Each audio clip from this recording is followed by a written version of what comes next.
Welcome to the Bloomberg Daybreak Asia podcast. I'm Doug Krisner. Coming up on today's episode, a chat on global markets with Will Rhind, founder and CEO of GraniteShares ETFs. But we begin by looking at the re-election of Japanese Prime Minister Shigeru Ishiba and his pledge to bolster investment in both semiconductors and artificial intelligence.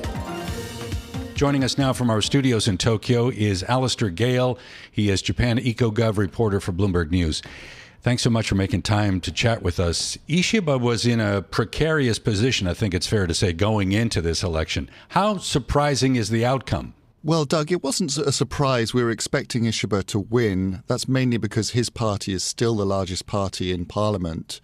And in the recent election, they lost their majority, but they still have the most members of Parliament. So he was able to use that to get voted in again and to continue as the Prime Minister here.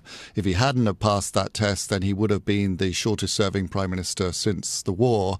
But he's cleared that hurdle, and now he looks ahead to the major challenges he has on coming up with economic stimulus and making his first foreign trip. We're expecting him to go to APEC in Peru and the G20 in Brazil soon. Well, I'm glad you mentioned economic stimulus because after the win, Ishiba pledged more than what amounts to $65 billion worth of support for the semiconductor and artificial intelligence industries in Japan. That would be over the next decade. That must have been surprising. Yeah, we weren't expecting that in his press conference last night, but it just shows that how much Japan feels that that's an important part of its economic future and also its national security future. Of course, talks about semiconductors and AI these days are all wrapped up in concerns about supply chains, about insulating countries from risk from places like China, for example. So Ishiba said that they wanted to invest $65 billion over the next 10 years. And this will also help, they hope, to boost economic growth, particularly in the less affluent rural areas of Japan. There are two big semiconductor factories already, one in the south of Japan in Kumamoto, and one in the north in Hokkaido. And they want to use those as a model for helping parts of the country that maybe need a bit of a boost, bring in more investment, and put Japan back on the map, really, when it comes to semiconductors. Of course, this is an area that in the past Japan was very strong in, but they've since lost their way, and now it's really a bid to try and put Japan back at the forefront of countries which are able to use cutting-edge technology, produce the kind of chips that are needed in AI, and Japan sees that as potential engine for growth going into the decades ahead. What do we know about how this $65 billion will be funded? Is there concern about that at all? Well, he hasn't said much about it. He has said that, there won't be more bonds issued for this. There's been some reporting in the Japanese press that the government might be using some of their shareholdings in company NTT to fund this. That hasn't been confirmed. Ishiba said yesterday that he needs to talk to all the relevant ministries and relevant people to figure out a plan for where the money's going to come from. But, what he's hoping is that this will be the sort of first down payment, if you like, and then you'll have the private sector also chipping in, and he wants to, exponentially increase the investment. But yeah, as of right now, it's fairly unclear where this money is going to come from. You mentioned the upcoming summits. We have two, APEC and the G20. Obviously, the Prime Minister will be in attendance. The President-elect Trump will not be in attendance. The lame duck U.S. President Biden will be, but I'm sure a lot of the conversation is going to focus around President-elect Trump. I'm curious about the reaction in Japan to the U.S. election. Well, like most places, there's a lot of interest in Trump coming back as president. Japan has a close alliance with the U.S. It considers the U.S. to be one of its, best friends in the world. And when Trump was president last time around, of course, here in Japan, the Prime Minister Shinzo Abe formed a close personal relationship. And the ties between the two countries were pretty good. Trump, of course, has his wish list for countries like Japan and for other allies. He wants Japan to be spending more on defense. He feels that the weakness of the yen is unfair for U.S. exporters. So, there's some trepidation about will there be demands from Trump as he comes back into the presidency. Ishiba does not have the kind of diplomatic experience and, you might say the sort of personal charisma, if you like, of Shinzo Abe. But, we have to see how he handles the meeting with Trump. We do expect that to happen, by the way, sometime after the G20. We know that Japanese government officials are now trying to make arrangements for a meeting potentially that could happen if Ishiba stops in the US on the way back from South America. But this will be closely watched. How can Ishiba perform?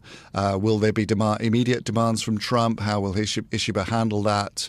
In his press conference yesterday, he did say that, Japan and the US should not butt heads. They should look for areas where they can create mutual benefits. Japan does want the U.S. military to remain in this part of the world. The U.S. has large military bases here, so it's important for Japan to kind of get off on the right foot with the incoming president. And I'm sure Ishiba will be looking to do that as and when he has the meeting with Trump. One of the issues during the presidential campaign was the proposed acquisition that Nippon Steel would make of U.S. Steel. I think that Kamala Harris, the vice president, when she was the Democratic candidate, was against that deal. So, too, was President-elect Trump during the campaign. Can we fairly say that that deal is dead in the water? I mean, you would think so, but, just in the last few days, we've had Nippon Steel saying that it hopes now with the election out of the way that there can be some progress on this. So, from this side of the Pacific, there is still some hope that, an agreement can be reached. You've had people in the government here saying, well, the reason for the U.S. Resistance to this, both by candidate Harris and now President-elect Trump, is domestic politics. And hopefully, once the election is out of the way, things will look a bit different. But we're not seeing any indication of that. So there is hope here, but I'm not sure whether that hope has too much kind of basis in reality. We'll have to see, what the president-elect says about that. But so far, no indications that there's any progress. Alastair, thank you so much for making time to chat with us. Alastair Gale is Japan Eco-Gov reporter for Bloomberg, joining us from our studios in Tokyo here on the Daybreak Asia podcast.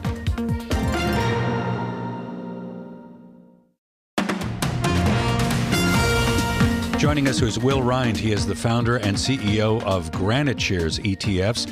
Normally based in New York, today Will is in the Lion City of Singapore. Thanks for making time. I'm sure it's a busy schedule for you today.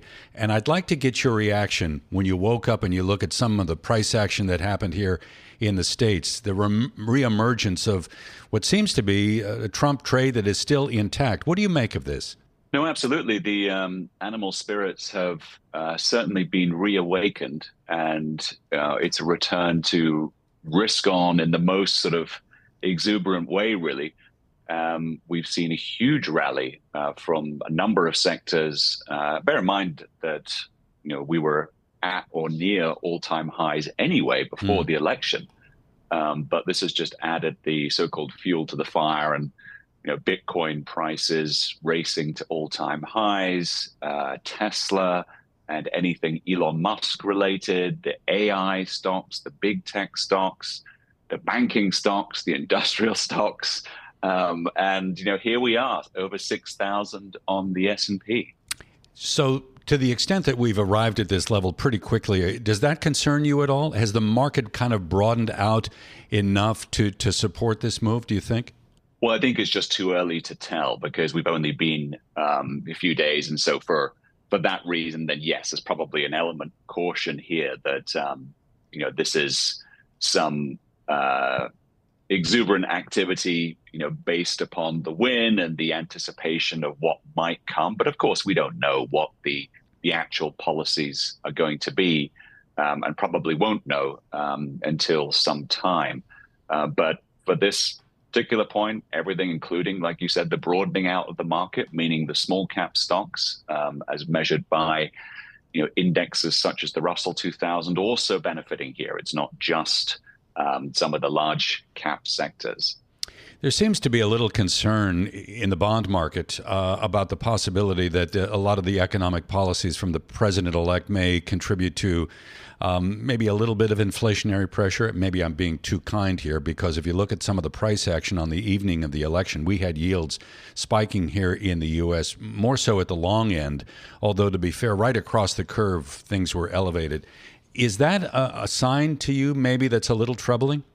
Yeah, I think so. I think it's in part this idea that the big sort of question mark, hanging over the new Trump presidency is about the policy, the economic policy more broadly, but specifically, I think, as far as investors is concerned, how the tariffs will play into this.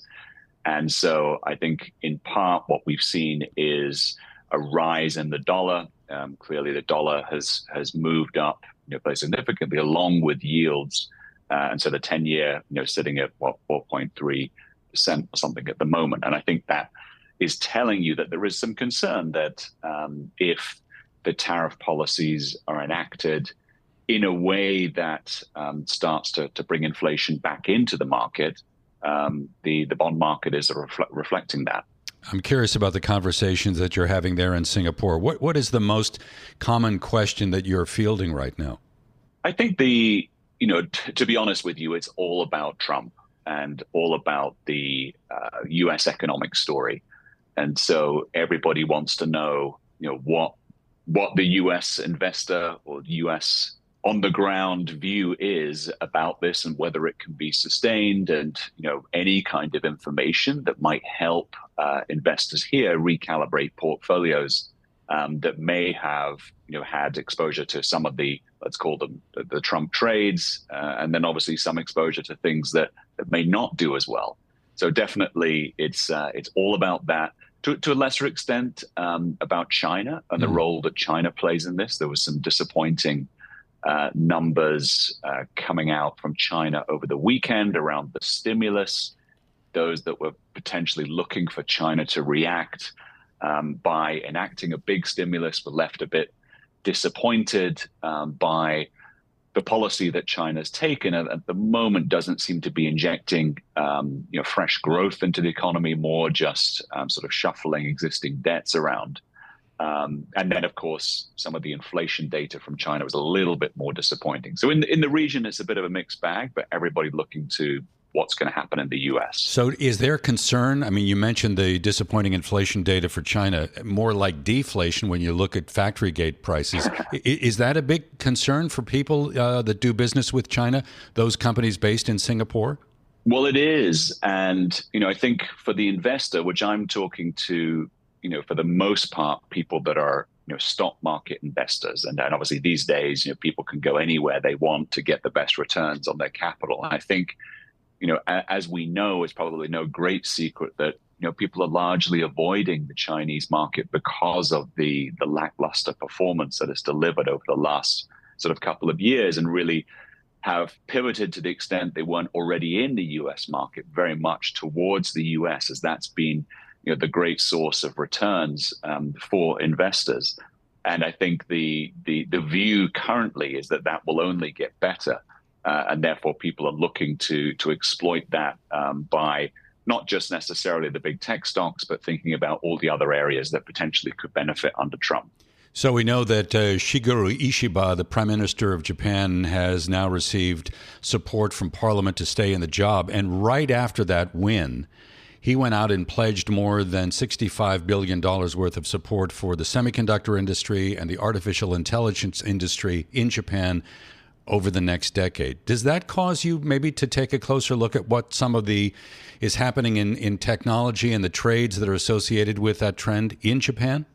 Yes, absolutely. And Japanese market really over the last, let's call it, few years has been one of the bright spots in Asian markets. Now, of course, people will argue that that's as much a currency story as anything else, but can't ignore the fact that the Japanese equity returns have really been a bright spot in Asian markets where we've had lackluster performance, to put it politely, from China, the Hong Kong market, the Korean market. So the Japanese market is definitely one which has done well, and I think by and large we'll be fine under a Trump presidency. Obviously, Japan, a key ally of the United States. There's some technology that's shared between the two, so I think that the Japanese equity market will be fine. So when you look at global markets these days, Will, where do you want to be most exposed? To be honest, and I'm, again, it's a bit of a home bias, of course, but the U.S. market, I think that really is such an exciting story at the moment, and maybe at the moment it's probably more bluster than anything else, but the potential for the deregulation story, all of these things that are being talked about under a new Trump presidency, I think could be really exciting for markets. And at the moment, markets are taking it as read that will be the case. You mentioned Tesla earlier, and I'm curious, given the change in administrations and the change in policy, whether or not you would be a little bearish on some of the green energy trade going forward. I think that's been the gut reaction, certainly out of the gate, that it's been very much a ESG, if you will, stocks that have been feeling the heat versus the more traditional fossil fuel based stocks getting the lift from that. But I perhaps would make one sort of observation that Elon Musk, of course, playing this role, we don't know exactly what it is officially, but regardless of any official title, seems to be the case that he has some major influence, certainly over President Trump. And Elon Musk is somebody that benefits or has talked extensively about climate change, and of course running electric vehicles, and somebody who very much believes in that. So I wouldn't think that it would be necessarily a complete write-off for some of the green energy trade. But at the moment, people are really just calibrating what exactly who are going to be the winners and who are the losers under Trump. So you created GraniteShares ETFs, and I'm curious as whether or not any of the moves that you're seeing happening right now on the policy side are causing you to consider maybe the creation of a new ETF. That's right. I mean, I think it's probably a little bit early for us to think about that. I mean, we're certainly in the same boat as most investors, which is, we're now looking at the transition period before Trump obviously gets in office, and keenly listening to anything that is communicated that might stand for an official sort of policy or guide, at least to official policy as to what that might mean for markets. I think at the moment it's fairly clear from the stocks or the sectors that have rallied, the ones that will probably do well regardless. But I think broader than that, it's still a bit of a wait and see. I think a fair amount of the gains that we have seen recently on the equity side has to do with the notion that the Fed is going to be accommodative now. They've charted a path. Maybe now some of that is in doubt, or the extent to which the Fed is going to begin easing or continuing to ease at a rate that maybe is going to be a little slower than the market had previously expected. Where are you on how the Fed enters into this conversation? I think at the moment, no different from obviously where I was before the election, which was I felt that we would get the 25 basis point cut this month, which obviously just happened last week, and another 25 basis points at the December meeting. And I think that the reason for that is that the Fed wants to be very measured and communicate the climb down in rates well, and as they've done, of course. And I think some of the comments last week from Jerome Powell, specifically around his position, perhaps indicate to you that he's not going to change his view, at least in the short term, just because of the election. I think next year will be the key. in terms of what happens to rates next year. But of course, it's probably a bit early to say. We'll have to keep an eye on what bond yields are doing and what the dollar's doing. Will, we'll leave it there. Thanks so much for joining us. Will Rhind is founder, also the CEO at GraniteShares ETF.